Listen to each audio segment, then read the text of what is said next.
Hey everyone, my name is Wedge. We're continuing our standard tribal deck tech series because you all loved the last one a lot. In case you missed our budget take on werewolves, you can check it out right here. It's pretty sweet if I do say so myself, and I do say so myself. Anyways, this deck tech is about zombies, blue-black zombies to be specific. As we go through the video, you'll see the price of each card in the deck based on TCG player pricing. If you end up enjoying the deck and want to buy the entire thing or pieces of it, you can do so by clicking the first link in the description. That's also the best way to see the deck list. Hope you enjoyed this video, and if you do, remember to hit the like button. Helps out a lot. Unlike many other tribal decks, the zombie deck isn't all about aggression. It isn't fast out of the gate, it isn't going to get a foothold on the game very quickly, and it isn't going to win by turn 5. Just not going to happen.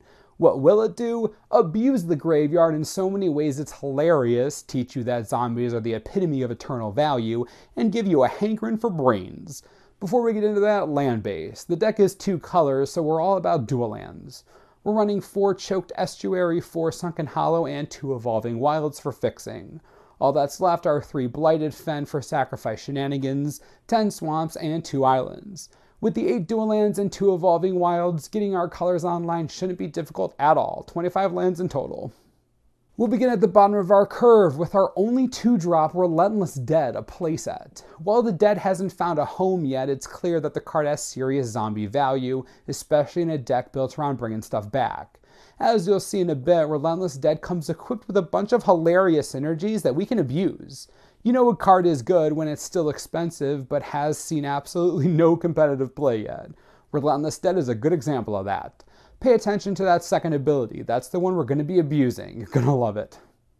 Remember when I said this deck wasn't fast? I wasn't joking. Relentless Dead is our only creature card at 2 mana or lower. The rest is 3 and above.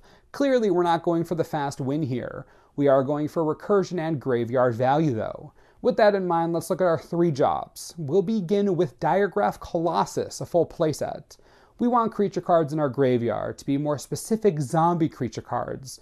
As long as you have at least 2 or 3 zombies in the yard, this is going to enter as a pretty big 3-mana creature. Best part, creating 2/2 zombies for the rest of the game. The trigger is incredibly easy to, well, trigger, and the first ability is simple to take advantage of.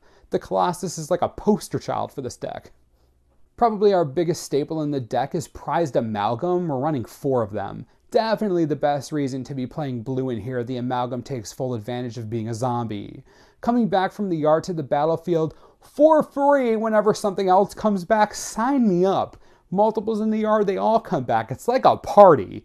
When Relentless Dead dies and its trigger goes off, returning something to the battlefield, the Amalgam tags along too. Insane value, ridiculous value. It's so good. Our next 3-drop is Fleshbag Marauder, running 2 of them. As you can see, we're already knee-deep in graveyard shenanigans.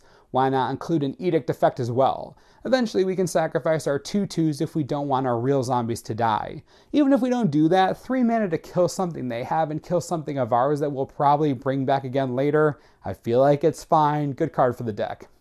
Our last 3-drop is a true all-star in this strategy, Liliana Heretical Healer. I'm sorry, but no other card does what she does. If your opponent won't get her to flip, you can just do it by killing off something of your own. I'm sure you'll find a way to do that, like the Marauder we just talked about. When she does flip, not only do you get a 2/2 zombie, but you also get a Planeswalker that lets you discard prized amalgams to your graveyard, and then lets you bring back creatures that also bring back the amalgam you just discarded. Liliana is a dream for the zombie deck. She's legit the best card in this deck for what you're trying to do. Discard outlets plus Reanimator. There is no downside to playing her if you have her. Insanely powerful. 4-drop time. Some real power here. We're running 3 Risen Executioner because the guy is the one true zombie lord in the format.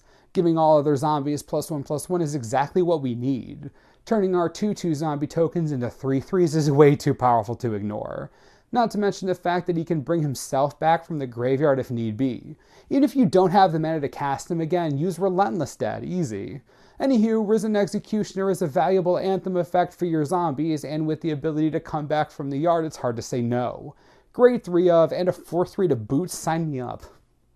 Next up are 3 Stitchwing Scob. I know there are some of you who probably don't like this card, but you need to come around. Play with it. It's hysterical. It fuels future graveyard shenanigans from the graveyard. Use its ability, discards you prized amalgams. I mean, come on. If that isn't zombie graveyard synergy, then I have no idea what is. The sequencing makes me chuckle. Beyond the cuteness, it's a great way to trigger the amalgams at any time. Another great way to fill your yard with zombies if you need to. Discard Arisen Executioner or Fleshbag Marauder to be brought back with Relentless Dead. There are so many interactions here. Stitchwing is worth playing, trust me, it's so funny. Our last 4-drop and a 2-of is Forgotten Creation, another way to fill your yard. A nice card filtering engine, a zombie, just a cool card in a deck that clearly isn't trying to run Jace Vryn's Prodigy. That's basically where we're going with this. Discard your amalgams, executioners, scabs for value, draw, I don't know, anything else. Look, the filtering is good. Creation is better than you might think. It isn't Jace, but you all keep yelling at me for including him, so here, Forgotten Creation, zombie nerf Jace, yeah. That's going to do it for our 25 creature zombie horde. We are running 10 non-creature spells, to keep the deck fair. 4 compelling deterrents because you really can't ignore that value. 2 mana to unsummon a creature or maybe a planeswalker and force them to discard. Unless they're running graveyard shenanigans or madness craziness of their own, it's technically a 1-for-1 with tempo upside. While this card is dead in most any other strategy, if you can guarantee the zombie clause, it becomes playable easily.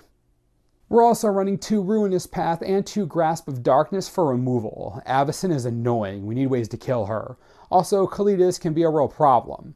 Not thinking about those 2, Ruinous Path helps with annoying planeswalkers, creatures that Grasp doesn't touch, and most anything else we might be forgetting about. Removal is removal, good to have in general. The last 2 cards in the deck are Read the Bones. As you've probably noticed, there isn't much in the deck when it comes to pure card advantage. We're mostly about card filtering and using the value we get from the graveyard. Sometimes you need more cards. Read the Bones should help us get more cards, simple as that. Beyond that, we have our creation for filtering and all of our zombies to hopefully be worth more than 1 card apiece, especially those amalgams, really hoping they come back like 3 to 4 times each. Sideboard advice in a second. It's important to remember that your deck is not about being aggressive. Your curve is high and your aggression is very low. You're about winning battles on the ground in the mid-game and generating tempo through 3/3s that never stop coming back. Fleshbag Marauder that do the same, and hopefully some Foot Planeswalkers to make your army never-ending. Once you do start attacking, never stop. You're all about coming back from sweepers like nothing ever happened and always having creatures on the board. You're relentless. Just like zombies, the immersion. Sideboarding with this deck can be a little tricky. I suppose it depends on your budget. Transgress the Mind is sweet against control decks, any variants, black, white, Esper, anything, super good. Negate, Duress, and Dispel are also particularly good if you expect a slower game. If your opponent is all about the aggro, Deadweight is a great card along with Ultimate Price. Both are relatively cheap and effective against most human variants. Green-white tokens is becoming a huge thing, so Virulent Plague is amazing. I'd run at least 2 to 3, honestly. Tokens are legit everywhere. If you want to up the budget in the deck, the only 2 cards I avoided putting in the main are Kalidas and Jace. Both make amazing additions to the strategy. If you have them, remove Forgotten Creation and come down on removal a little. If you want to make it even cheaper, I have bad news for you. You shouldn't. Relentless Dead and Arisen Executioner are both way too good not to play. You 100% need them. Liliana Heretical Healer is a card you could move out if it's too expensive, but I promise you it'll be less effective. She's always a threat when she lands. Of course, if you don't have her, you don't have her, so I try adding maybe Geralf's Masterpiece or Sidisi Undead Vizier for some late value. I really like Liliana though, just my 2 cents.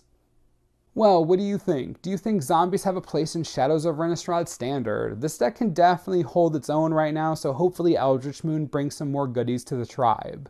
Anyways, let me know what you think. What would you change? What'd you like? What didn't you like? Also remember, if you want to see the deck list or purchase any part of the deck, please click the first link in the description. It'll bring you to a super easy checkout page and it helps out the channel. As always, subscribe for the latest and most reliable Magic the Gathering information you could ever need. This is the Mana Source. I'm Wedge. Thanks for watching. We'll see you next time.